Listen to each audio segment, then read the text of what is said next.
Boleh. Assalamualaikum warahmatullahi wabarakatuh. Sobat Selimut TV yang berbahagia. Alhamdulillah sore hari yang cerah ini, insya Allah secerah harapan dan pikiran kita. Amin ya rabbal alamin.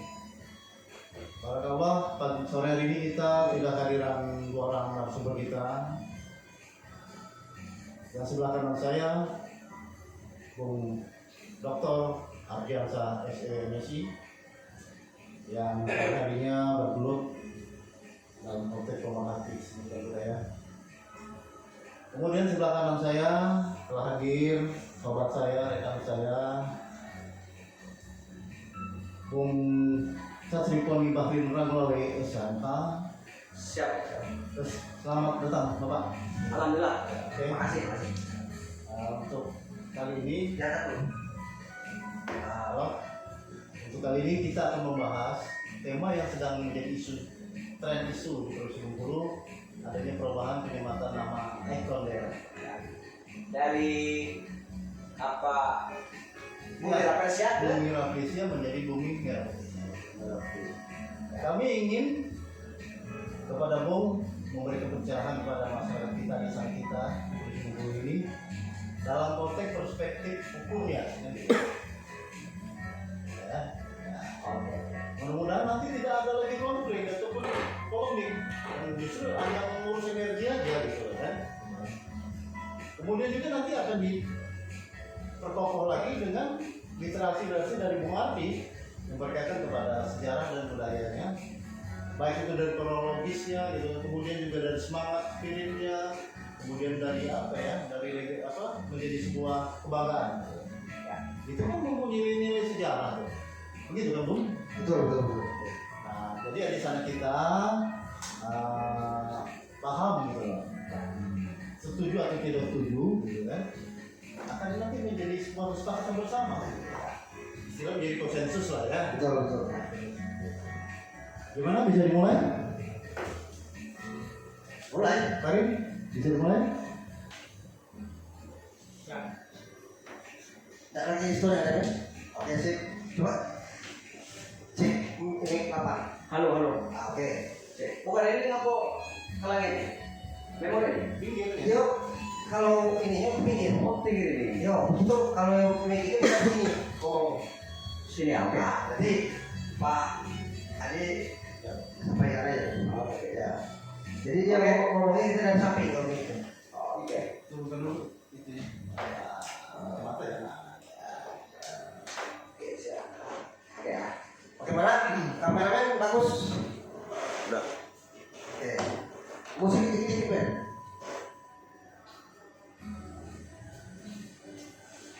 Dilanjut aja ini kan?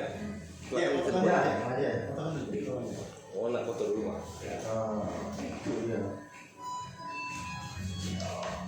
Kau potongan ini nih, bapak kan ini juga. Itu mau kayak ini. Tapi jangan ini ya Pak. Oke.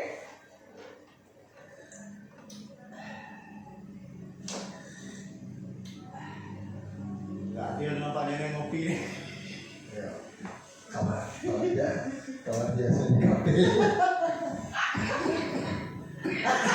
Ulang lagi. Oke. Oke. Jangan ngucap. 1, 2, 3. Oke, mantap. Oke. Ayo semangat deh. Cek satu. Nah, itu dia.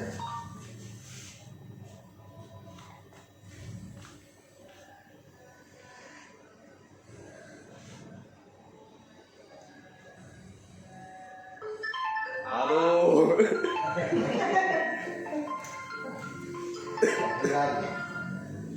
Iklan. Ya. Bisa ya mulai ya. Oke. Ya. Main.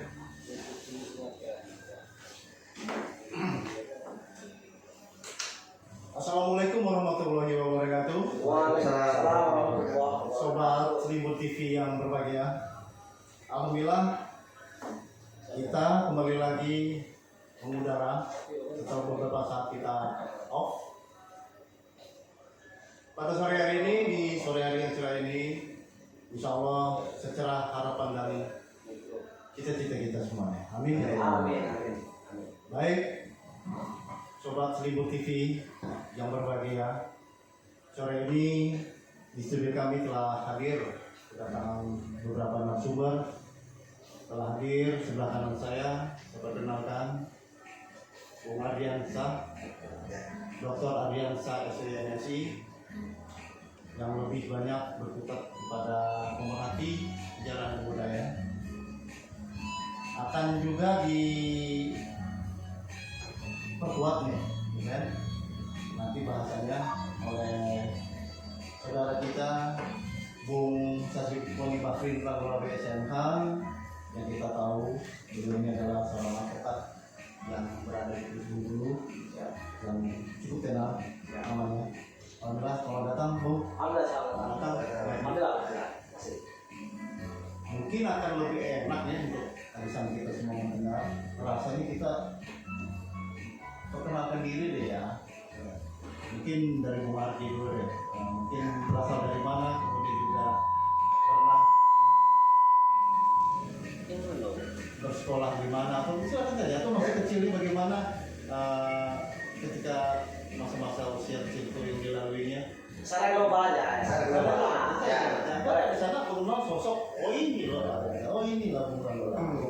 Gitu kan nanti Nanti mulai dari beberapa. oh iya boleh juga, Bung Rangga. Apakah Bung Rangga mungkin silakan Anda bisa bercerita sekulit saja kepada rekan-rekan kita, para pemirsa kita, tentang sejarah singkat saja tentang nostalgia Anda waktu masa kecil dan hingga sekarang. Oke, terima kasih. Assalamualaikum. Berasal dari mana tuh? Waalaikumsalam. Terima kasih Bung Ardiansa. Bung Adi aja. Sama-sama Bung, soalnya sama-sama Bung Ardiansa kan. Bung Adi ya. Bung Adi aja. Bung Adi ya. Saya ini lahir 8 Juni 1974. Saya dilahirkan di desa Pagarbanyu Urutalo. Oh, Sluma ya? Ya. Oke, Kabupaten Sluma. Di Sluma, di mana wilayah saya lahir seorang tokoh besar Republik. Salah satunya adalah Ayam Hanafi. Itu adalah datuk saya. Oh, ini orang hebat ya? Ya. Gitu ya. Ayam Hanafi ini adalah seorang putra daerah yang asal Bengkulu, yang asalnya adalah di desa saya. Ya, itu namanya Lubungan Cuma. Lubungan Sungai ya, Lubungan desa Cuma. ya. Ya, saya lahir di Pagarbanyu, kemudian nenek saya kemudian membuka lagi dusun namanya dusun Pagarbanyu. Tapi desa tertua itu adalah Lubungan Cuma. Lubungan Sungai. Nah, lahir orang-orang hebat di Republik ini, ada Ayam Hanafi, Asmara Hadi, ya. Ini ketika Bung Karno dibuang di Bengkulu, maka Ayam Hanafi lah yang Bersama Bung menyelamatkan Bung Karno di Bengkulu, ya. Maka Ayam Hanafi, nama Hanafi itu adalah Hanafi. Ayam itu adalah Bung Karno yang memberikan pangkat. Anak Marhainis Hanafi. Oh itu. Dia adalah salah seorang anak ideologi dari Bung Karno. Iya. Makanya bicara Republik Indonesia tidak terlepas dari bicara Bengkulu. Bicara Indonesia tidak terlepas dari bicara Sluma. Bicara Sluma tidak terlepas dari bicara Talo. Ini punya sejarah besar, punya sejarah hati. Begitu, Bung, itu sedikit cerita saya. Ya, saya dilahirkan 874, ya kan. Saya punya nenek yang kebetulan Pagarbanyu, salah seorang ulama, seorang kiai, ya. Pendidik ilmu tasawuf dan Al-Quran di Bengkulu. Itu nenek saya. Kemudian kebetulan hari ini saya ini sama Bung Ardiansa ini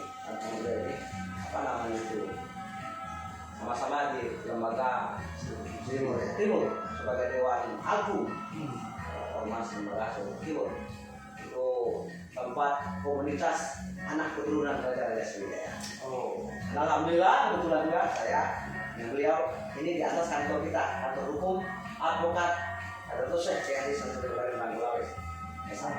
Jadi itu sebagai identitas yang mungkin perlu saya sampaikan kepada publik bahwa yang bisa dapat saya sampaikan. Oke, baik. Bung Regulawe, mudah-mudahan sama kita semua yang ada di Bengkulu yang kenal dan semakin dekat, dan semakin mengenal. Amin, amin. Oke, Bung Ardi, gimana nih cerita masa lalu ini waktu kecil nih? Oke, ini nampaknya Bung Adi ini ingin apa namanya feedback kepada masa-masa lampau gitu kan. Agar lebih mengenal. Iya, memang kalau ada filosofi itu kan kita itu kan tidak boleh lupa, kacang itu tidak boleh lupa pada kulit, tidak boleh lupa asal gitu. Jadi intinya memang sebuah perjalanan orang-orang hebat, saya sangat sependapat apa yang disampaikan oleh Bung Ronald tadi, ya kita tidak melupakan asal kita. Kalau saya pada prinsipnya itu kalau aslinya ini orang dari Muara Saung. Muara Saung di Muara Saung di Kabupaten Kaur. Kaur ya. Muara Saung di Kabupaten Kaur. Jadi orang tua itu kebetulan pada saat masih apa namanya, masih dia remaja, dia bersekolah dari Muara Saung bersekolah, ambil PKN 6 tahun itu di Lampung. Oh, Ya, Lampung ya. Ya itu juga kebetulan sudah ada nenek sudah di Lampung, ada keluarga yang ikut di Lampung. Merantau. Ya, merantau ke Lampung. Ya. Jadi Mungkin fasilitas di Bengkulu belum ada sekolah waktu itu. belum ada. Aku udah dikatakan Oh, masih ada. Apa namanya? Artinya sudah ada bapaknya Bung Adi ini sudah punya nilai-nilai pendidikan ya, kejuangan Ya, betul. untuk meraih masa depan ya. Jadi dia sudah berpikir di depan bagaimana pendidikan harus diutamakan. Wah, Dengan sebuah keterbatasan, dia keluar dari zona terisolir itu. Kayak pada saat itu kan memang semua sarana agak minim gitu kan, baik sarana infrastruktur segala macam, kemudian sarana pendidikan memang. mungkin provinsi belum berdiri waktu itu. Saya rasa belum di Belum berdiri ya, belum belum lahir Pak, ya. Provinsi Bengkulu. Muara Saung itu pusat gubernur Sumatera dulu kan. Oh gitu. Ya kan? Gubernur militer. Pada saat itu Kolonel Akegani yang dari Sumatera Barat. Oh iya. Sumatera Barat. Nah, itu nanti. Jadi ayahnya merantau lah ya. Jadi saya sekolah sebenarnya ya. orang Bengkulu karena nenek moyang saya orang asli orang Awur itu orang Muara Saung. Iya. Ya, Muara Saung dan Cina, kemudian dia tidak di Lampung dan saya udah lahir Lampung. Oh lahir di sana Lampung ya. Tapi posisi di Lampung itu adalah hampir 90% orang-orang dari Bengkulu. Ada sebuah kampung namanya Tanjung Raja itu. Migrasi ya. Ya, Tanjung Raja itu ini sebuah kampung, kalau sekarang sudah jadi kecamatan yang sudah begitu besar, penduduknya mungkin hampir sekitar 1 juta gitu. Ya. Karena Lampung kan padat dulu. Jadi itu yang mendirikan orang-orang dari perantauan dari Bengkulu. Dari Bengkulu. Dari Bengkulu. Mungkin khususnya orang-orang Kaur ya. Ya. Kabupaten Kaur ya. Jadi singkat cerita, karena kenapa akhirnya saya dibawa lagi ke Bengkulu. Kamu pulang lagi ke Bengkulu. Tapi orang tua masih di sana Ya, gitu. saya tidak apa namanya, sudah di apa kebetulan udah ada papan-papan juga di sini dulu. Biasanya lagi ke Bengkulu. Jadi Bung Ardi itu bukan merantau, balik kampung. Iya, balik kampung lagi. Kampung ya. Oh gitu. Jadi disuruh ke Bengkulu lagi. Makanya saya setelah sama SMP, saya putuskan untuk pulang ke Bengkulu. Ya, pulang ke Bengkulu lagi. Saya aslinya itu basic kita dari farmasi. Oh sekolah di farmasi di Bengkulu. Ya, farmasi itu. Ya, pada saat itu memang sekolah kesehatan itu sekolah favorit ya. Oh iya. Sekolah favorit. Ini kalau kita lihat, mungkin Bung Adi pernah mendengar apa menonton cerita Sidulana sekolahan itu. Saya pernah merasakan itu. Oh terinspirasi. Iya. Terinspirasi. Karena saya dari orang kampung Ya. mencoba sebuah apa namanya tuh, mencoba sebuah peruntungan ya, peruntungan itu ke kota. Jadi saya tes di kebetulan pada saat cuma ada SPK dengan farmasi. Ya. Tes itu saya sebenarnya ke Bengkulu ini dulu mau jadi insinyur kan. Oh itu awalnya Nah, ya? awal mula saya terobsesi sekali. Saya mau ke Bengkulu itu saya mau jadi insinyur bukan jadi tukang obat. Itu ya? Iya. Iya, iya. Nah, itu obat. Meleset bener. Ya. Jadi saya bercerita lah sama kedua orang tua saya, Pak saya mau pulang asal Bengkulu. Karena di Bengkulu banyak juga saudara-saudara famili nenek segala macam masih di Bengkulu. Masih di Bengkulu. Ya, nggak apa-apa katanya. Ya, kamu anak musuh tapi kamu tidak apa namanya, tidak berada, tidak manja lah kan? Ya. Jadi jiwa petualang Ya, kan? jadi misalnya walaupun saya anak musuh itu saya tidak manja. Nah, jadi saya berpikir kalau saya di desa ini terus mungkin dalam satu sisi karena saya merasakan keterbatasan saya juga kan, fisik saya nggak kuat gitu kan. Kalau dilihat teman-teman kan di desa itu di dusun itu ya badannya kuat gitu. Besar ya? Besar kita nggak kuat. Tapi ada yang karena bapaknya tadi bapaknya tadi seorang pendidik itu kan dia tahu sedikit banyak potensi anaknya. Bapak berprofesi guru ya? Guru, ya. Guru terakhir dia terjun di kepala sekolah. Oh gitu. Ya, jadi dia nyampaikan betul kalau saya mendukung. Kamu kalau untuk bertani apa namanya bersaing di desa ini kamu agak sulit namanya. Tapi kamu punya potensi apa namanya?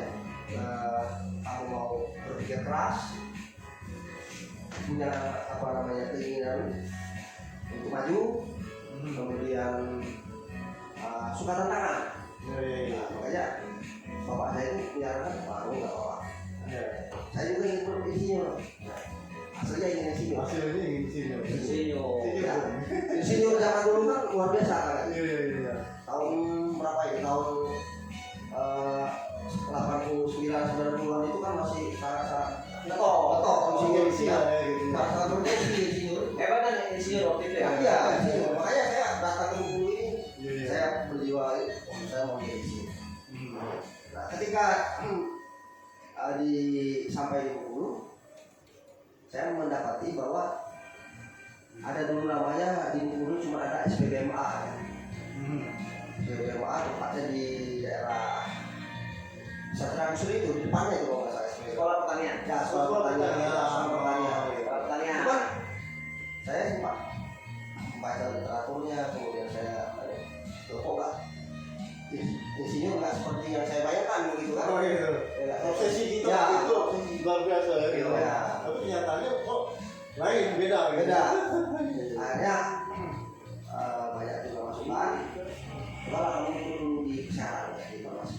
Kalau perawat saya nggak siap saya. Dan itu tidak direkayasa ya. Tidak direkayasa.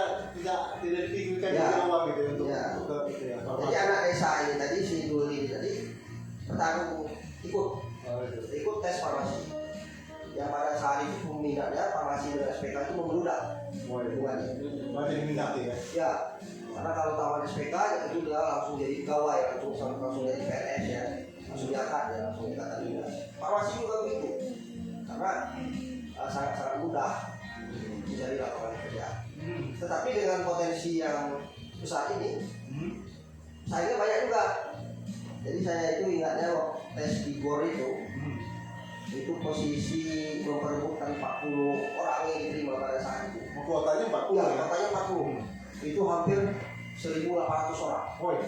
Luar biasa. Ya, Alhamdulillah kita masuk. ya, alhamdulillah itu singkat ceritanya kita. Iya. Nah, jadi makanya saya mempunyai basic kesehatan itu. Banyak. Tapi dalam perjalanan saya beralih ke sambil kerja ya. Betul Bung, kata pemataran dulu, kata kenal mah kata saya, Ya. kata saya mah kata cinta. Waktu itu belum mengenal dunia itu kan, Betul. Ketika belum mengenal, semakin cinta ya, dan Ya. semakin, Iya. semakin Betul. menyayangi kan, Ya. seperti itu. Jadi sebuah profesi pada akhirnya. Oke, lanjut Bung. Oke, jadi kita apa namanya belajar dari sana kan, belajar dari kita farmasi sudah sedikit banyak beberapa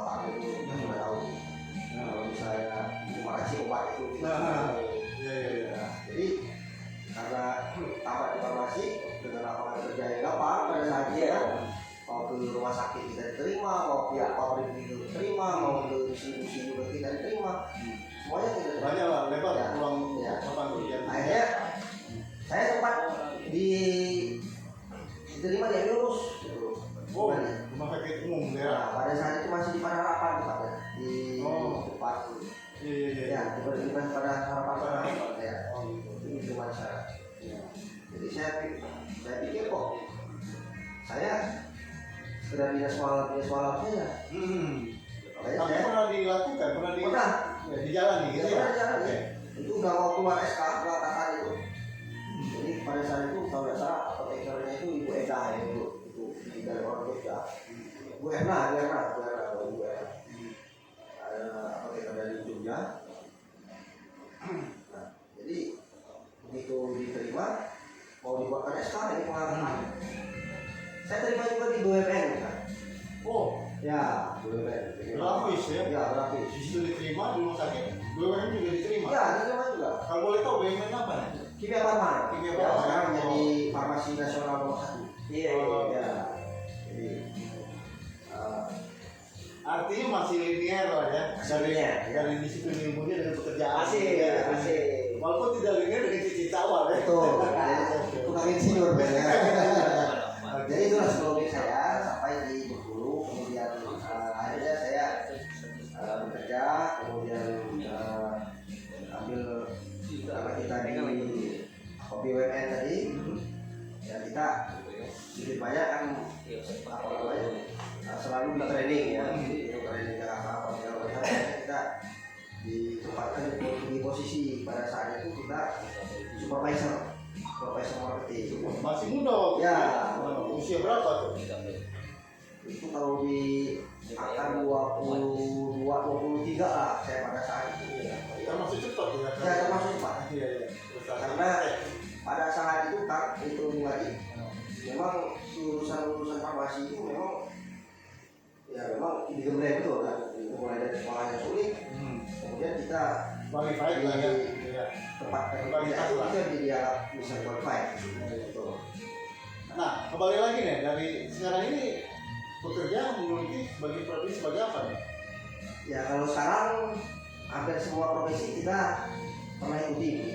Ya. Tapi yang fokus gitu ya. Ya kalau yang fokus itu di farmasi masih, kemudian di apa namanya seperti Musasi tadi kita di apa namanya lembaga Sriwijaya Timur, yang mana itu Raja Sriwijaya memang kita berkecimpung di sana.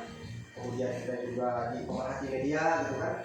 Saya beberapa kali diundang, termasuk ada yang di Bogor Utara kemarin itu berbicara masalah apa namanya potensi media, tantangan dan peluang ke depan itu di saya sama Pak Ahmad Wali yang jadi narasumber pada saat itu menit kan dia dari pakar dari bukunya bicara bukunya, saya dari pemerhati media. Nah karena tadi ya Bu Adi saya sifatnya mau belajar kan, saya tidak berada tidak mau di zona nyaman, hal-hal yang sifatnya baru saya ingin coba. Mengeksplorasi diri lah ya. Karena ketika kita tidak mengeksplor diri kita tidak tahu bagaimana kekuatan kita sampai sejauh mana. Baik, sobat-sobat Sliver TV, terkhusus untuk kaula muda nih.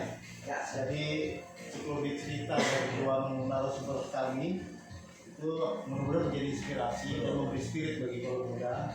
Ya, bagaimana menatap masa depan dengan melalui pertarungan, ya, melalui petualangan menuju prestasi yang gemilang. Mudah-mudahan di sana kaula muda di seluruh Kabupaten Provinsi Bengkulu dapat menyimak acara ini menjadi sebuah modal ya. untuk sebenarnya memberikan spirit para anak muda Selalu bersemangat. selalu bersemangat. Ya, bersemangat. Oke, itu tadi 10 menit tentang riwayat lah ya tentang perjalanan dari dua narasumber kami. Baik, Bob, untuk petang ini sore ini kita akan membahas topik yang sangat menarik ini sebetulnya, Ya. yaitu isu apa ya, isu sentral ya saat ini, isu kekinian ini. Itu berkaitan dengan adanya pergantian atau perubahan penyematan nama ikon daerah ini. Ya, Mungkin narasumber sudah mendengar ya, ya. itu menyimak lah seperti itu. menjadi pro kontra nih, polemik di masalah kita. Ada setuju, tidak setuju, gitu kan. Ada banyak asumsi. Ya, nah, sore hari ini dari studio Singbur TV mencoba untuk memberikan semacam pencerahan ya, kepada misalnya kita semuanya yang menonton acara ini. Sedikit memberikan pencerahan. Ya. Kenapa? Apa perlu dirubah? Kenapa dirubah dan segala macamnya? Gitu ya. Nah, jadi dengan adanya opini ya, untuk mengganti penyematan nama itu daerah ini, tentu banyak pihak juga meresponnya. Yang positif dan ada yang negatif, Bu. Ya, ada pro dan kontra. Ya. Terlepas dari itu semua, ya kami di sini bermaksud bagaimana bisa menyelaraskan kedua kubu pendapat yang berbeda itu dalam perspektif pertama kepada Muardi, saya berharap bisa melihat dari perspektif sejarah dan budaya. Keterkaitannya penyematan nama daerah yang awalnya Bumi Merah Putih itu seperti apa, kemudian kalau Bumi Merah Putih jadinya bagaimana. Begitu juga ada Bung Ranggolawe, Bung Sasrikoni, ya, itu bisa juga mungkin memberikan semacam masukan ya, informasi tentang legalitas formalnya ya, kan? Jadi bukan sekedar hanya selera pimpinan, berubah pimpinan nanti berubah juga namanya, gitu ya. Ya, ini masyarakat juga jadi korban. Mereka juga jadi korban, paling jadi bingung, aneh gitu kan. Pemimpin mengganti nama. Nah, apakah ada regulasi yang mengatur tentang masalah itu? Nah, nanti akan mencoba dikupas oleh Bung Ranggolawe dari sisi perspektif hukum ya. Oke, untuk dari perspektif historis ini, Bung Ardi, atau Bung Ranggolawe dulu gimana? Boleh. Saya dulu ya. Oke. Terima kasih Bung Adi ya. Bung Adi, Pak Agung, Bung Ardiansa. Alhamdulillah sore hari ini kita dapat bermuajah bertatap muka di studio yang luar biasa ini, yaitu studio Singbur saya Yang sejuk. ya. Saya pikir ini adalah isu yang hebat yang memang mesti kita sikapi sebagai warga, sebagai apa namanya itu praktisi ya.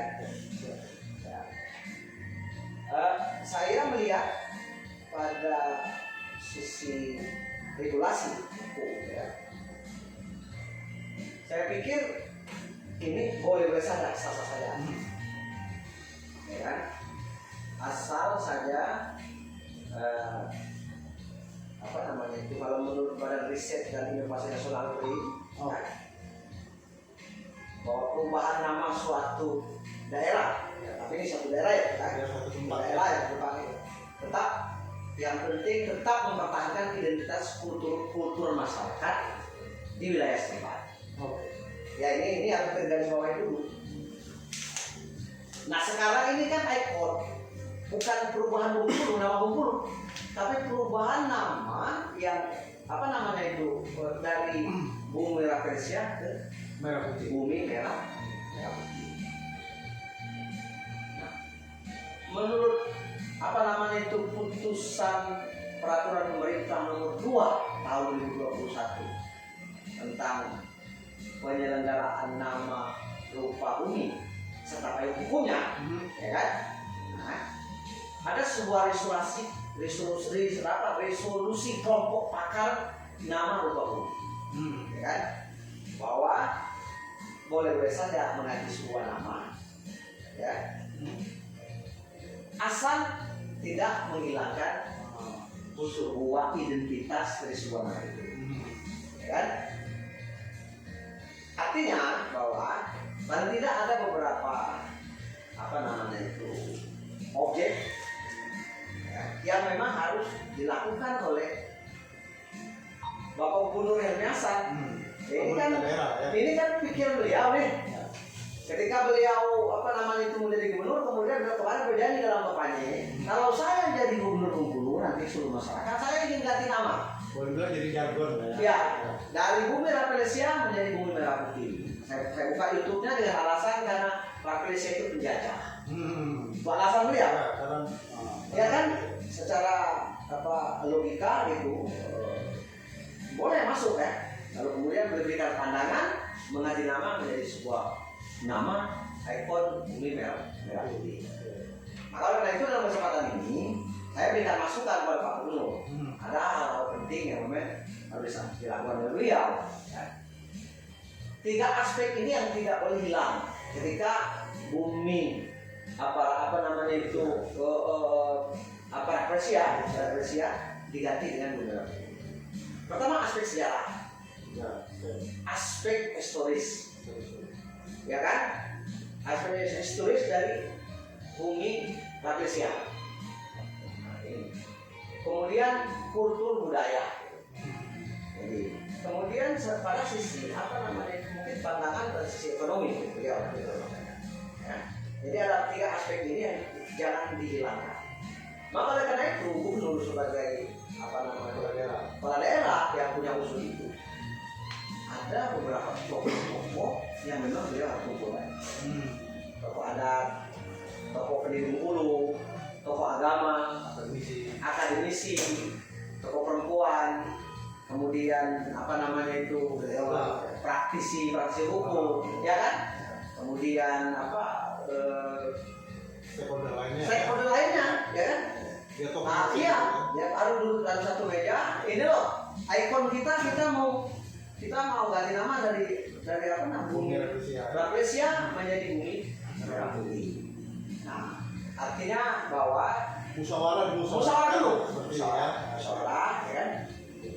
Apakah ada keputusan dari semua tokoh ini? Lalu mungkin harus diundang juga. Ini nama bumi rapresia itu apakah spontan? Ya kan? Apa spontanitas ini? Karena memang ada bunga rapresia, ya kan? Ya kan itu. Tapi kalau Bu Heri saya lihat dia melihat seorang sosok presiden pertama, Gubernur Jenderal Hindia Belanda yang namanya Stafford Raffles, ya kan? Jadi pemikiran Pak Bu Heri masuk akal juga ya. Ini penjajah, apa yang mau dipertahankan beliau? Iya. Jadi dalam forum ini saya ingin sampaikan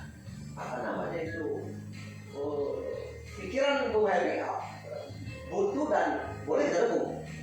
Kenapa? Kalau cara pandang beliau bahwa dulu ada sosok yang pernah menjajah di Bengkulu, yaitu residen Belanda itu. Lalu kemudian Inggris. Nah lalu kemudian bumi rapresia, saya punya pandangan sama, boleh saja, ya kan? Dan tidak menghilangkan identitas daerah, bahwa Sangsaka Merah Putih dijahit oleh seorang putri Bengkulu, yaitu Ibu Fatmawati, istri Bapak Bung Karno. Ya, yang pertama sebagai seorang proklamator. Jadi artinya saya melihat bahwa ketika ini Bengkulu menjadi bumi merah putih, bahwa Bengkulu adalah sebuah pintu gerbang bisa merdeka. Boleh, bagus sekali. Artinya ketika menghilangkan bumi rapresia diganti dengan merah putih, tidak menghilangkan identitas daerah. Saya pikir itu sebentar itu. Jadi artinya kedua-duanya punya landasan pikir ya, punya landasan historis sejarah gitu. Kalau bumi rapresia, kalaupun dia tadi penjajah, ya kan? Tapi kan memang dia dalam sebuah peradaban, ya kan? Dulu kan sebelum Bengkulu kan ada raja-raja kerajaan kan gitu, ya kan? Dan memang itu tidak bisa kita tolak bahwa memang pernah ada sejarah. Tapi ketika kenapa ada Raffles di situ, bahwa dulu Bengkulu ada sebuah peradaban. Nah, ya artinya kan bahwa tapi ketika kita mungkin cara pandang Bu Helmi, karena ini penjajah, kita hilangkan aja, boleh silakan. Seperti bagi kita mungkin di sana semua, kalau muda khususnya ya, dan semua sobat-sobat TV yang berbahagia, mungkin lebih baik sebetulnya kan, bagaimana ini menjadi sebuah kesepakatan bersama dulu ya, atau konsensus bersama sebelum dinobatkan memang pergantian itu. Betul. Kenapa?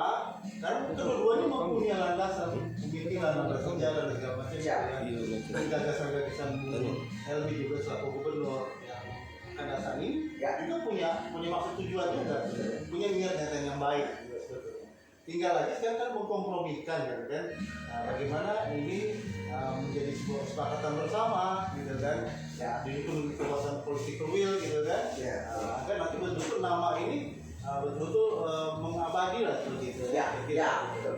Walaupun juga nih Bung Hadi, saya ada catatan sedikit juga dari redaksi. Perjalanan tentang sejarah Raffles itu sendiri gitu kan, Bung Raffles itu sendiri gitu kan, menjadi sebuah ikon produksi Bengkulu dikarenakan memang di produksi Bengkulu yang terbanyak spesies Raffles yang ada di dunia ini yang ditemukan oleh Raffles. Walaupun sebenarnya bunga Raffles itu pertama kali ditemukan oleh orang Prancis gitu kan. Bunga Fatima namanya, waktu itu Raffles belum ada. Ketika Raffles ada dan kebetulan juga seorang ilmuwan, ini mungkin kalau salah kalau dikoreksi, bersama Arnoldi menemukanlah bunga itu. Walaupun bunga itu sudah pernah ditemukan juga oleh ilmuwan Prancis, tapi dia menyebutnya bunga Fatma. Terlepas dari bunga Fatma ya? Bunga Fatma, Bu. Karena waktu itu antara Inggris dengan Prancis kan perangnya. Maka hasil penelitian scan spesimennya, contohnya artikel sebelum itu disita perang oleh Inggris. Jadi ilmuwan Prancis penemuan itu disita oleh Inggris waktu itu kan sedang berperang dengan Prancis. Secara kebetulan dalam catatan di redaksi ini, dia cuma dari teman redaksi. Kebetulan juga orang yang percaya gubernur jenderalnya dalam ini seorang ilmuwan juga, peneliti juga, menemukan juga bunga yang sama. Siap. Nah, dinobatkanlah, dipublikasikanlah menjadi bunga Rafflesia Arnoldi. Walaupun sebetulnya penemuan pertama itu orang bukan penemuan pertama. Oh gitu ya? Cuma kan secara satu legalnya dipublikasikan, dipublish gitu kan ke dunia gitu kan. Dan nama menjadi nama ikon Bengkulu karena memang dari sekian banyak bunga-bunga yang tumbuh di berbagai negara, Bengkulu ini paling banyak, Bung. Ternyata ada 31 spesies yang dapat catatan redaksi ini, tim redaksi. 5 itu dari Bengkulu. Negara tetangga itu cuma satu dari makanya Bengkulu itu dianggap oleh dunia botani menjadi sebuah sentra tumbuh kembangnya bunga langka ini. Oleh karena itu mungkin dengan menurut pendapat saya, gitu kan, para ketua tokoh-tokoh tiga itu inilah yang saat itu kasih nama itu. Artinya kebanggaan. Terlepas dari penjajah tidak penjajah, seperti itu kan. Karena ada bunga itu hanya ada di Bengkulu yang terbanyak. Tidak ada perspektif mungkin kan. Berkaitan kepada dikotomi berbumi non berbumi. Saya pikir begitu loh, itu. Nah, mencuat lagi pendapat dari Pak Helmi gitu kan. Dia juga bersama juga dengan rektor UIN gitu kan juga mendukung tentang itu. Mendukung tentang masalah penyematan nama merah putih itu terkesan nuansanya ini kan menjadi berbeda dalam perspektif politik mungkin kan ya. Kalau semua kalau dikaitkan itu bisa saja kan. Tadinya setuju Bu Raffles itu Rafflesnya tiba-tiba berubah merah putih gitu kan. Bukan tidak ada landasan berpikir itu bukan sekolah-sekolah saya sudah ada telaah kajian kan ya. Nah, sore hari ini kita ingin mencoba Libur Tip ini memberikan informasi kepada adik-adik kita semuanya, maksud juga pencerahan lah ya bagi kita semuanya dalam perspektif historis gitu kan ya. Ini melanggar atau memang sudah bukan lagi dalam konteks secara sejarah dan budaya gitu loh, tapi lebih konteks pada nuansa politis sebetulnya ya, pencitraan lah ya, menjadi panggungnya bagi calon pemimpin ya. Panggung untuk para politisi. Politisi ya. Nah, bagaimana nih menurut Bung Ardi nih dalam perspektif ini gitu dari kacamata sejarah budaya ya? Bagaimana? Silakan. Baik, Bu Mari, mungkin ada saya mau ulas sedikit gitu kan, kenapa saya tertarik dengan budaya termasuk sejarah gitu, khususnya Sriwijaya. Jadi kami dari lebih kurang hampir 20 tahun yang lewat itu memang membuat sebuah lembaga namanya banyak dari lembaga Sriwijaya, kemudian Sriwana. Nah, yang terakhir itu yang sampai sekarang masih kebetulan saya dengan Bung Serikoni itu adalah di Dewan Agung. Itu namanya lembaga Sriwijaya Ufuk Timur. Sriwijaya Ufuk Timur ya. Jadi itu perjalanannya orang sudah 20 tahun yang belakang. Mungkin sebentar ya. Ya. Jangan ini Bung ya. Bung Rafflesia itu sudah menjadi ekor juga ketika memang jauh setelah sejarah gitu ya. Atau zaman-zaman dahulu gitu kan. Makanya saya ada nggak artifak ataupun penemuan tentang masalah ini di zaman kerajaan ketika itu? ya, Ini perlu juga nih bagi lembaga bapak ini kan mungkin untuk bisa. Makanya kita dari konteks itu kenapa kita sangat tertarik tadi, apakah isu merah putih, bumi merah putih dan bumi Rafflesia ini bersentuhan dengan budaya, kemudian termasuk kultur seperti yang Ustaz Timur sampaikan tadi, Bengkulu ini begitu kan, sejarah asal Bengkulu ini termasuk Sriwijaya. Sampai saat ini ya kami sudah bergelut di di penelitian masalah kejadiannya di Sriwijaya ini. Itu tadi bukan setahun 2 tahun. Oh iya. Ya. Mungkin 20 tahunan yang lewat kami sudah berkeliling gitu. Sudah 20 tahun. Ya. Jadi saya kembali ke konteks pembicaraan kita bahwa kenapa bumi merah putih dan bumi Rafflesia. Mungkin Bung Adi juga bertanya-tanya karena apakah seperti yang Bung Adi sampaikan tadi, apakah ini ada nuansa pribumi dan non pribumi, betul kan? Dijajah atau belum Penjajah atau bukan penjajah? Nah, sempat saya perhatikan itu sangat kental itu bahwa karena ini dibawa ke untuk kepentingan politik, bahwa kalau diganti namanya dengan diganti nama bumi Rafflesia ini itu seolah-olah tidak mengarah tidak pro Bengkulu, mengarah kirikan Bengkulu dan menghilangkan adat Bengkulu. Itu sampai ada isu itu, mungkin Bung Adi juga pernah gitu kan. Kalau sampai misalnya kita mengganti bumi Rafflesia menjadi bumi merah putih, sempat ada isu gitu. Kemudian ada isu juga pendatang dan non pendatang. Ini tadi arahnya ke penjajah atau bukan penjajah. Iya. Penjajah atau terjajah gitu. Terjajah. Nah, tapi semuanya itu saya sudah pernah. Saya juga sudah di beberapa itu literatur termasuk buku. Saya belum menemukan bahwa bumi Rafflesia itu menjadi sebuah sendi budaya. Makanya saya tadi sempat berbicara kalau yang menjadi budaya Sriwijaya itu ada namanya Selimur Cair. Selimur Cair. Undang-undang Selimur Cair. Oh, Itu betul-betul undang-undang, ada fakta sejarahnya. Sama kita bicarakan bahwa ketika kita menyaksikan bahwa ini betul-betul sebuah fakta, itu mungkin tidak akan banyak perdebatan. Karena bumi Rafflesia ini tidak betul-betul menghadirkan sebuah fakta, makanya dia menjadikan perdebatan, bukan? Ya kan? lebih ya? Menjadi polemik, pro dan kontra tadi dibawa ke isu-isu politik dan segala macam. Makanya kalau saya sampaikan, saya sampai saat ini belum menemukan sebuah Literatur ya? literatur yang menyatakan apabila bumi provinsi Bengkulu itu dirubah sebutan menjadi bumi Rafflesia, tiba-tiba nanti gempa gitu kan.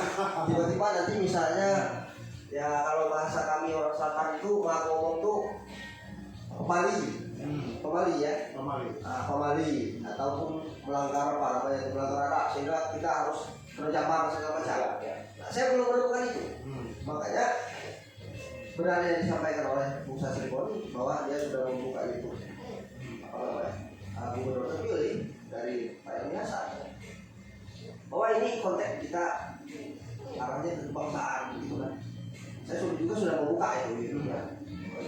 Gubernur terpilih dia berbicara bahwa ini bukan konteks untuk menghilangkan nuansa buku segala macam, tapi ini ingin membawa ke semangat apa namanya nasionalisme. Nah, terlepas tadi masalah Bumi Raplesia tadi kita yang pro tadi dari yang kontra, jadi saya ingin sampaikan nanti boleh saja pihak-pihak ataupun para pimpinan-pimpinan ini yang menjadi pimpinan di Bengkulu, gubernur baru untuk mengganti sama seperti yang disampaikan Bung Sasribon tadi, asal mempunyai kajian-kajian yang melibatkan para stakeholder gitu kan. Ya. Karena ini masih jadi itu masih terbuka ruang dari isu ya, karena saya sebagai pemerhati juga belum lihat itu karena saya lebih saya sampaikan kalau untuk pemerhati Sriwijaya ini saya lebih yakin kepada undang-undang 1000 cair. Nah, undang-undang 1000 cair itu memang dibentuk sebelum Republik ini berdiri. Ya, itu sudah ada. Kemudian nama dari apa namanya misalnya kita sampaikan Benteng Marlboro. Benteng Marlboro itu memang ada namanya betul, tertulis dari zaman Inggris. Itu sejarahnya asal mulanya. Tapi ketika misalnya gubernur siapapun jadi gubernur di Eropa, jadi Benteng Marlboro itu bisa jadi Benteng Bengkulu, itu baru berubah sejarah. Itu dinamakan berubah sejarah. Ya kan? Nah, sampai di sini itu ya yang saya gali. Kalau saya belum menemukan literatur yang apabila Bumi Raplesia itu kita ganti, tiba-tiba kita ada perbicaraan kepala. Karena kalau di Lampung ataupun di apa namanya itu di Jawa Barat ya, kalau dia kan ada sebutan Bumi Pasundan gitu kan. Kalau di Lampung ada namanya Bumi Sarwajurai. Itu memang mereka sampai sekarang tidak pernah menjadi polemik. Memang betul-betul sudah ada kesepakatan dan kajian-kajian yang sudah. Ya. Oke, baik Bung. Ini biar kita lebih rileks lagi dan istilahnya agak ini ya, nyantai tapi serius ya. Kalau berbeda ini acara ini mungkin akan lebih enaknya lagi nih kalau kita sama dengerin ya beberapa intro lagu, ya kan? Ya, baik kan. Yang nanti akan kita lantunkan juga kan bersama Bung Karim, ya. Setuju ya? Oke, dulu ya kita. Oke, Karim.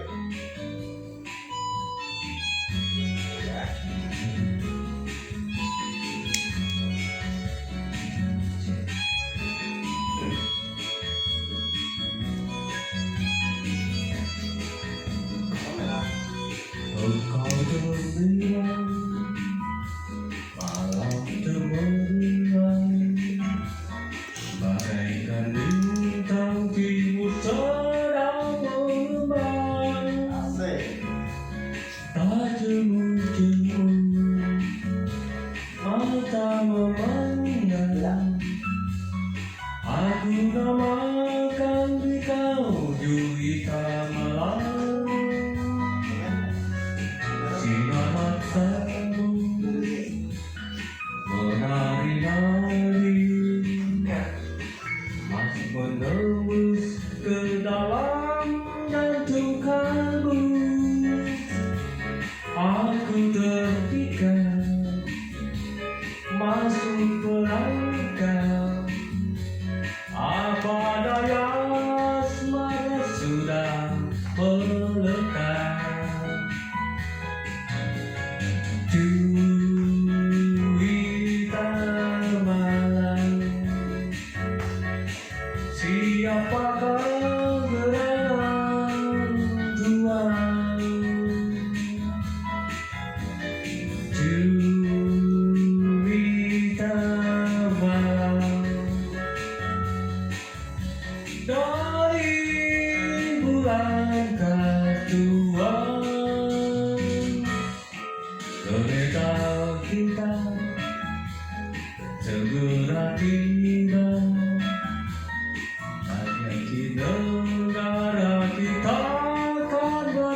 berilah nama alamat serta esok lusa boleh kita jumpa pula.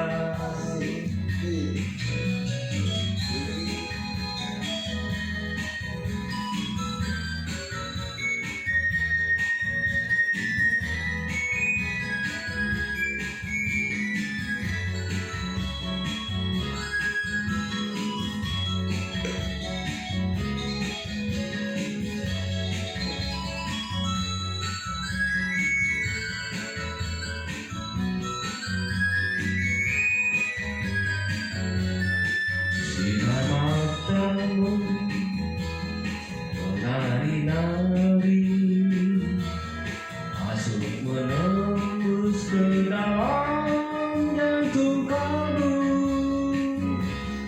Aku dampikan masuk perangkap.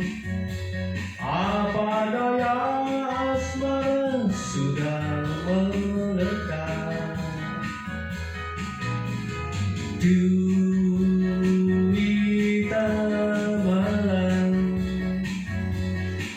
siapakah gerangan Tuhan? Juwita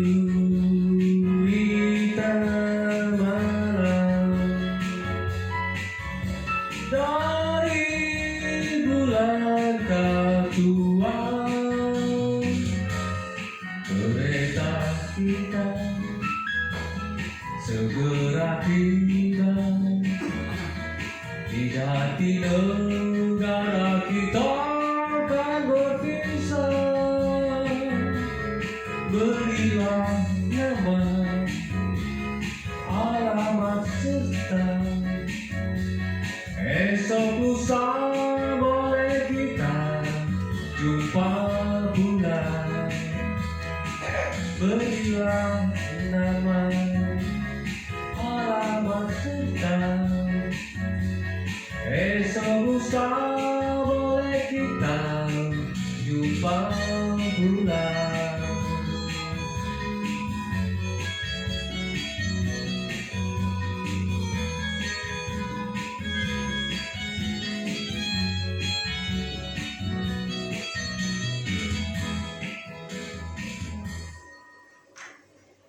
Oke, terima kasih Sobat Slimber TV dimanapun berada. Kita lanjutkan diskusi kita malam hari ini. Ini ada catatan 10 bit dari tim redaksi nih Bung Alki Oke, silakan. Ya, dan Bung Ranggalawe. siap. Ada dasar kenapa bergantinya ikon nama daerah kita menjadi merah putih. Ini ada catatan dari tim redaksi. Itu ada perbandingan, ada pembanding nih rupanya. Iya. Ya, dia membandingkan tentang kota Jakarta. Ya. Nah, di sini ada catatan tahun 1527 sampai 1619 itu namanya dulu Sunda Kelapa. Iya. Atau dulu Sunda Kelapa. Siap. Ya. Berubah menjadi Jakarta, gitu kan? Nah, jadi di tahun 1619 itu dirubah lagi menjadi Batavia, gitu kan? Oleh pemimpin VOC yang Peter John pun. Gitu kan? Jadi itu lama, sampai 300 tahun itu. Nah, jadi landasan historis ini pun juga bisa berlaku, gitu kan? Perubahan nama ini dari Kristen jadi putih. Mungkin itu dasar pemikiran, salah satu menjadi dasar pemikirannya bisa, gitu kan? Merubah itu. Nah, mungkin di salah kita nih Bung Ranggalawe juga ingin mengetahui ini dibenarkan atau tidak dibenarkan bagaimana nih teknis regulasinya, ya kan? Seperti itu. Jadi sore ini kita ingin mencoba lebih bersifat kepada teknis ya, agar dari sana kita juga mengerti, gitu kan? Oh, ada dasarnya bisa berubah. Jakarta saja bisa. Itu berapa kali kita berubah nama, gitu kan? Betul kan? Mungkin nanti dari sisi perspektif sejarah budaya bisa mengupas itu secara detail ya. Kemudian yang kita tanyakan nih kepada Bapak advokat kita nih, Ya. Bung Ranggalawe, gimana menurut Anda? Begini, saya melihat apa namanya itu pergantian jargon bumi merah putih menjadi merah putih.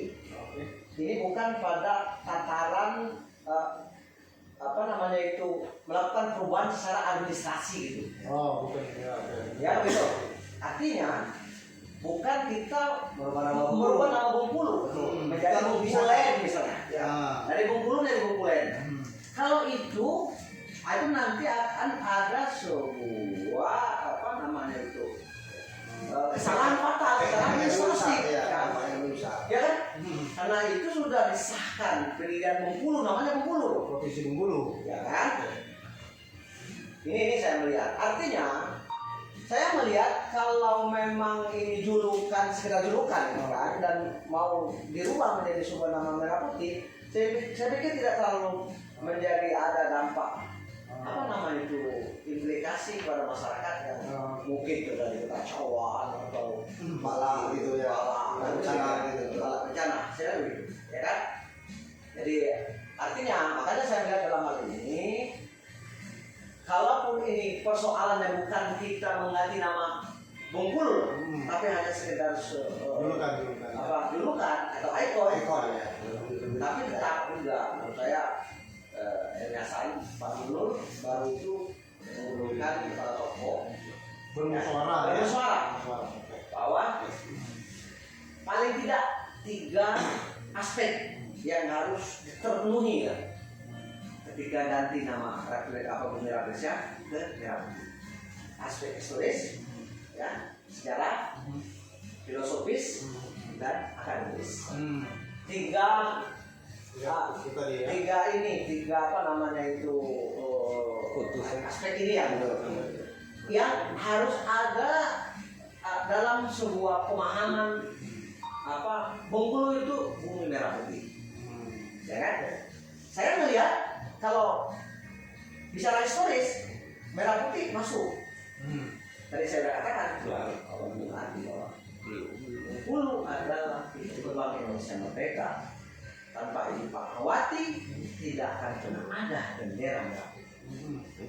Bahkan ketika Bengkulu kita jadikan sebuah ikon apa namanya itu bumi merah putih, ini justru menjadi kiblatnya Republik Indonesia. Ya kan? Di mana bumi merah putih? Bengkulu. Kenapa? Karena Ibu Fatmawati dilahirkan di Provinsi Bengkulu dan beliaulah yang menjadi bendera agung, bendera besar yang dikibarkan ketika 17 Agustus 1945 pada saat Republik Indonesia merdeka. Ini secara historis, ini memenuhi unsur. Unsur itu ya. Aku pikir secara filosofis dan akademis nanti untuk tahap kita kajian berikutnya kita lanjutkan. Ya, jangan kita buka semua bu. Ya kan? Gitu. Oke. Ada episode berikutnya. Ya, gitu ya. berikutnya. Ya. Cuma saya sedikit ingin menambahkan ini Pak Adi. Sebenarnya tadi kan saya sampaikan bahwa betul bahwa kita ini bukan merubah nama Bengkulu ya. Bengkulu ini secara sejarah itu waktu kita pisah dari Provinsi Sumatera Selatan. Itu berdasarkan kesepakatan pendiri Bengkulu maka disebutkan nama Bengkulu. Itu yang tercatat dalam sejarah. Gubernur baru ini kan bukan merubah nama Bengkulu yang sudah dicetuskan atau didirikan awal gitu kan, tetapi mengingatkan bahwa Bengkulu ini adalah bumi merah putih yang mana bendera merah putih itu dijahit oleh putri Bengkulu ya. Nah, ini sejalan dengan yang sudah kami lakukan Bung Adi. Mengapa? Saya ini ketua Dewan Agung Sriwijaya Opo Timur, kemudian Bung Satripun sebagai sekretaris jenderal, ya. Kami dari Sriwijaya Opo Timur itu sudah melakukan perjuangan dalam artian menyatakan kepada dunia, termasuk baik itu secara nasional ataupun dunia, Bengkulu ini adalah awal mula Sriwijaya. Ya. Jadi ketika Gubernur baru menyatakan bahwa ini bumi merah putih ini, itu kami sangat sejalan dengan cita-cita Sriwijaya. Karena raja-raja yang ada di Nusantara, kami sudah pernah hadirkan, saya juga pernah pertemuan raja-raja di Bogor. Pada saat itu di Bogor tempatnya. Ya, kami menyatakan itu. Malahan ada sudah beberapa para raja itu sangat menyetujui bahwa Bengkulu ini adalah awal mula Sriwijaya sampai Kabupaten Kaur. Mereka sudah menandatangani sebuah prasasti. Prasasti itu ada sekarang. Bahwa Bengkulu ini adalah cikal bakal berdirinya Sriwijaya, asal mula Sriwijaya. Dan sejalan dengan berdirinya Republik. Tadi Bung Nasripoli sudah menyampaikan, menyinggung bahwa kalau tidak ada merah putih mungkin kita tidak punya bendera. Ya, nah itu kan sejarah awal Sebagai simbol negara. simbol negara bahwa berdirinya Republik Indonesia.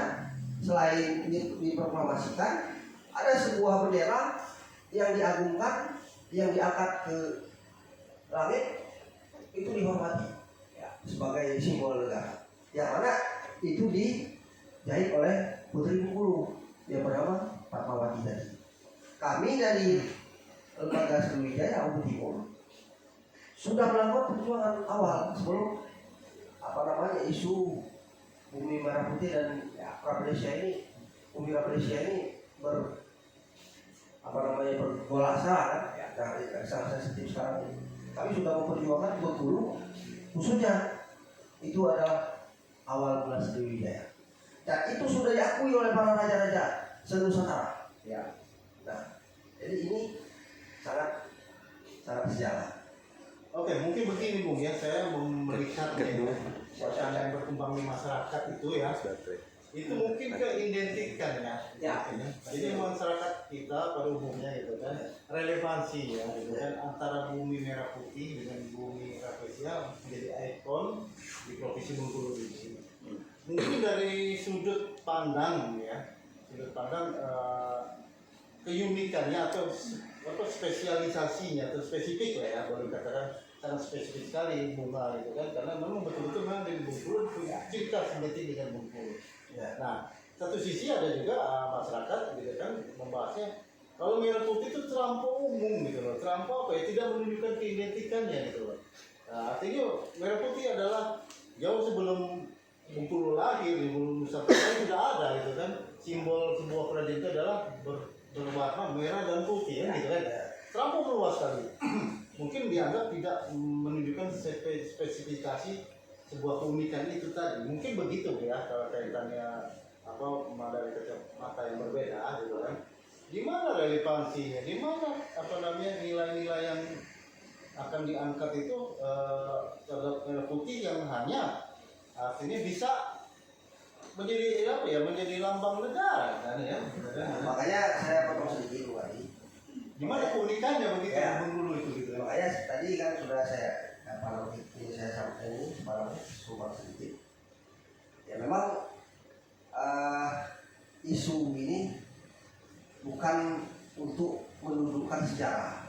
Kalau saya lihat, kami dari Sriwijaya Abu Timur itu sudah memperhatikan. Ini bukan porsi atau bukan konteksnya untuk menunjukkan sejarah Bengkulu, tapi ini lebih cenderung kepada ego sektoral para pemimpin. Nah, ada yang menyatakan bahwa Bumi Rafflesia, ada yang menyatakan Bumi Merah Putih. Nah, makanya ini terus menjadi perdebatan. Sebenarnya ikon ini, kalau berbicara masalah ikon, jangan kita kontekskan bahwa ke sejarah-sejarah, karena ini tidak relevansi dengan sejarah. Ya, tidak relevansi dengan sejarah. Tapi kalau relevansi dengan seperti yang Bung Adi katakan tadi, bahwa keunikan, ikon, kemudian lebih gaya begitu kan? Ya, itu lain judul, lain cerita begitu kan? Ya, dalam konteks yang berbeda. Nah, justru itu menurut kami gitu kan, yang ini harus didudukkan persoalan ini agar masyarakat tidak melihat dalam konteks yang dikotomis seperti itu lah ya. Gitu, seperti itu. Ya, jadi gini Bu. Saya melihat bahwa justru Pak Bung Helmi Hasan jangan apa namanya itu semata-mata punya unsur merah putih, ya kan? Masyarakat boleh usul nama-nama lain juga. Bengkulu, Bumi, Putri Gading Jepara. Ya kan? Boleh. Harusnya menampung aspirasi ya. Ya, karena identik pada seorang tokoh putri yang anak seorang raja, Maharaja Sakti ya, Putri Gading Jepara. Ya kan? Nah ini sejarah tidak bisa historis dilupakan. Ada alternatif sebutan lain Ada. gitu ya. Jadi maksud saya jangan hanya sekedar bumi merah putih. Ya kan? Atau mungkin Helmi Hasan dengan timnya Bung Helmi dia punya cara pandang yang sangat luar biasa terhadap sebuah peradaban Indonesia. Mungkin beliau ingin mengarahkan sebuah, saya tidak tahu dia punya visi apa nih. Iya kan?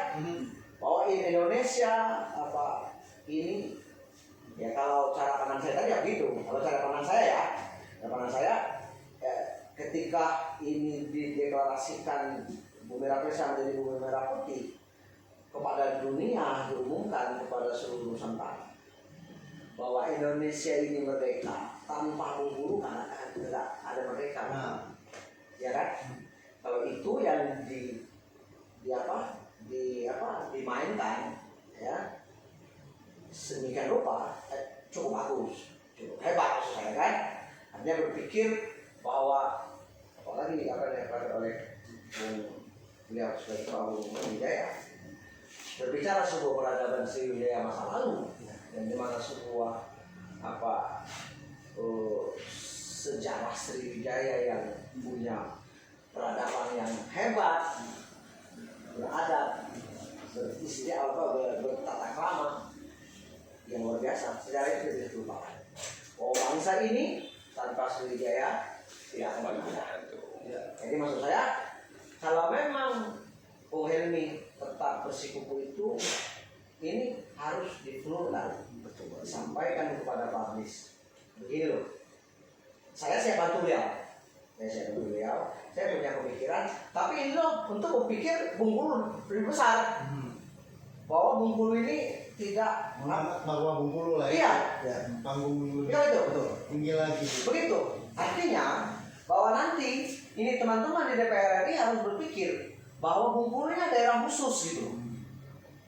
Bukan Aceh saja daerah khusus atau DKI saja. Ada kekhususan ya. Ada kekhususan. Bila perlu nanti di DPR teman-teman DPR RI harus mengatakan di Bengkulu ketika ini bumi merah putih, bla bla bla bla dengan alasan historis. Ada sebuah keputusan secara politik, secara hukum, Bengkulu nanti punya seperti Aceh. Ya, diberikan kesempatan untuk dirikan partai Aceh. Ya kan? Nah, maksud sampai di situ loh. Kalau memang ini mau diperjuangkan. Jadi bukan hanya sekedar pengganti nama gitu. Jadi nanti kalau bumi merah putih lalu kemudian ada sebuah keputusan Bengkulu ada sebuah daerah khusus. Dengan secara historis ini bahwa tanpa Bengkulu Indonesia tidak akan pernah ada. Indonesia tidak akan pernah merdeka. Kalau itu cara pandangnya luar biasa. Nah, tapi kalau apa yang disampaikan oleh Bung Andi, saya pikir nggak usah terlalu merah putih, kecil aja deh. Dengan mengangkat Putri Gading Cempaka, Bengkulu bumi Putri Gading Cempaka, atau itu kota Bengkulu dibuat kota Bengkulu bumi Putri Gading Cempaka. Kalau ini kan secara keseluruhan deh, Bengkulu bumi merah putih. Terlampau jenderal ya. Jenderal, ya kan? Ini jenderal. Makanya menurut saya, saudara yang biasa bentuk tim khusus, semua tokoh, aktivis, tokoh praktisi hukum, sejarawan, ya, termasuk para tokoh pendiri Bengkulu, duduk pada satu meja. Yuk, mana pandangan kalian gimana? Ya kan? Nah, kita mau dengar Bung Helmi pikirannya gimana? Ya kan? Kita nggak tahu. Misalnya mungkin Bung Helmi 2030 mau calon presiden. Ya kan? Kita kan tidak tahu nih. Kan kita. jangan hanya sekedar nanti apa namanya ini hanya sekedar selera di Pak Helmi saja nih gitu kan. Iya. Untuk memberikan branding dia kan seperti itu. Ah, Itu jangan sampai itu terjadi. Ya, Kita maksudnya membutuhkan di tubuhnya kita membutuhkan semacam forum ya, Ya. untuk mengkaji, membahas dan menyepakati betul. dan Ya. sebuah keputusan bersama. Jadi Bung, saya tambah lagi Bung. Oke. Karena kebetulan saya sama Bung Argan, saya ini sudah 20 tahun. Kita apa namanya itu naik gunung turun gunung, menaktilasi sejarah leluhur kita masa lalu, bahwa kita udah ke Kaur, kemudian ke Terulang, kemudian ke Pagarawan, kemudian ke Ulu ya kan? Kita sudah menemukan apa nama Simpul-simpul. naktilas apa namanya itu apa namanya apa Situs-situs ya. situs-situs sejarah para leluhur kita. Ya, seperti di Cancak itu ada namanya yang kita yakini sebuah petilasan Raja Seribu Nama, ya kan? Yang kalau kita buka sejarah Indonesia bahkan sejarah dunia, Raja Seribu Nama nggak ada, di kita yang ada, ya kan? Kita yang ada gitu. Jadi artinya bahwa kita sambut baik usul ini gagasan, tapi beliau panggil semua para tokoh. Bukan kita mau dengar dia punya pikiran apa. Kalau dia punya hanya sekedar alasannya Rakles itu penjajah, terlalu cetek berpikir itu. Terlalu kecil cara dia berpikir. Kalau hanya sekedar karena nama Rakles dia penjajah, ya kan?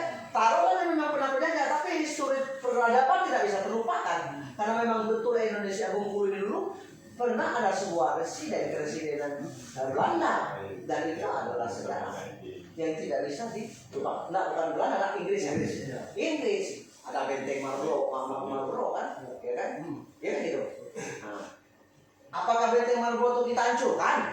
Ada tubuh Thomas. Ada tubuh Thomas lalu kemudian karena memang Anda dulu penjajah kami kok hancurkan?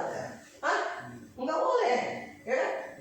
Menghilangkan bukti sejarah. Menghilangkan bukti sejarah, kan gitu. Nah, jadi maksud saya itu Bung Helmi, kalau saya lihat di YouTube-nya hanya pada pikirannya di apa namanya, karena dia penjajah, ya kan? Di penjajah dan terjajah. Gitu. Penjajah dan terjajah dia berpikir hanya begitu, saya itu, ya kan? Lalu kemudian dia kenapa merah putih, ibu mati, merah putih, boleh bagus. Kan perlu kita berikan sebuah masukan, makanya dia undang kalau artinya ketika merah putih ini, kan sekarang ini kan provinsi-provinsi lain tahunya Bengkulu bunga rapis ya. Rapis dari mana? Bengkulu. Ada bunganya kan? Tapi bunga merah putih mereka belum tahu. Ya kan? Jadi artinya ada sebuah visi besar, ada sebuah visi agung untuk mengangkat nama merah putih ini.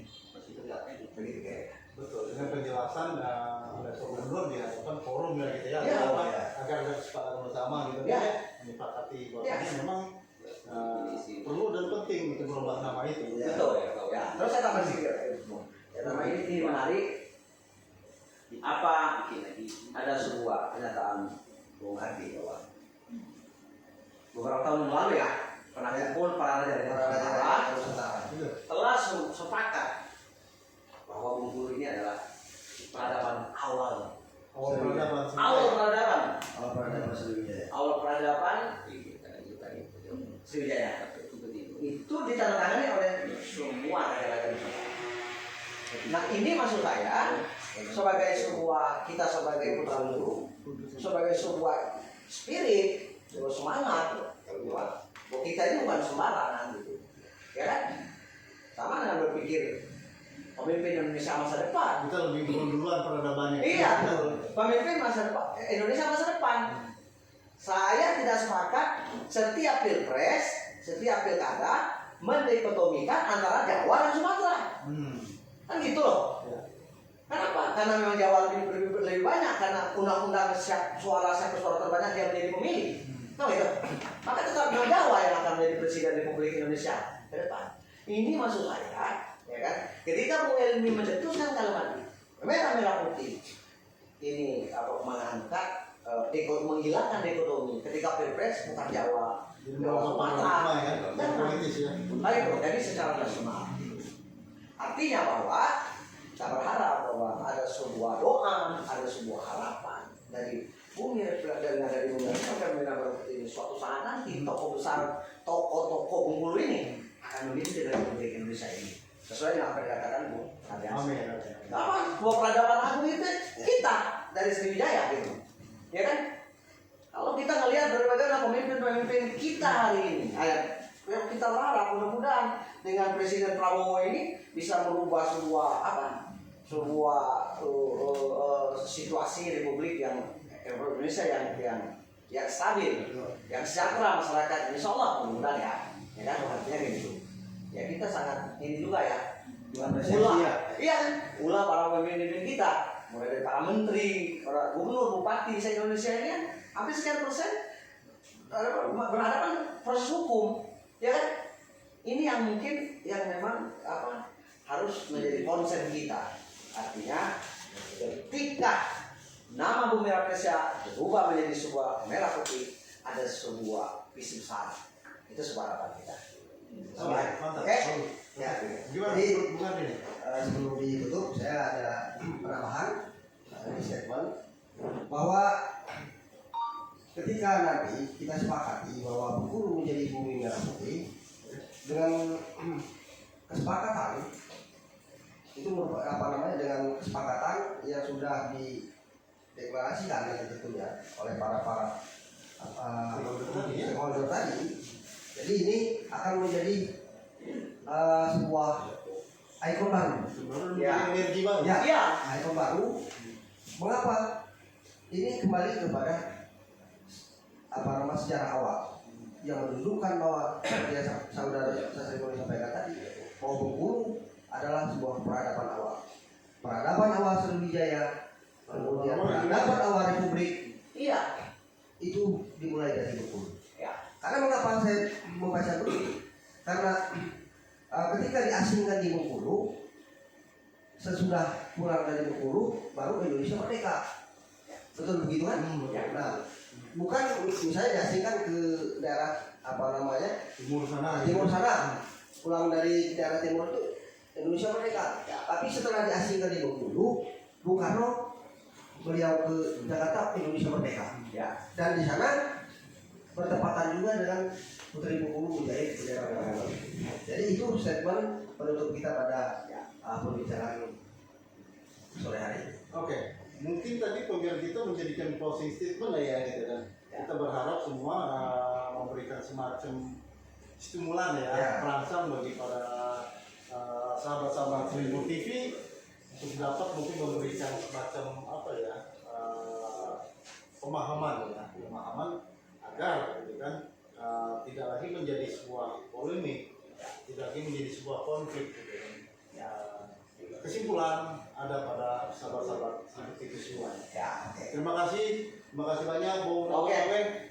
Insya Allah nanti kita lanjutin ya. Oke ya. Insya Allah kita lanjutin. Salam. Oke. Timur TV. Wassalamualaikum warahmatullahi wabarakatuh. Waalaikumsalam warahmatullahi wabarakatuh.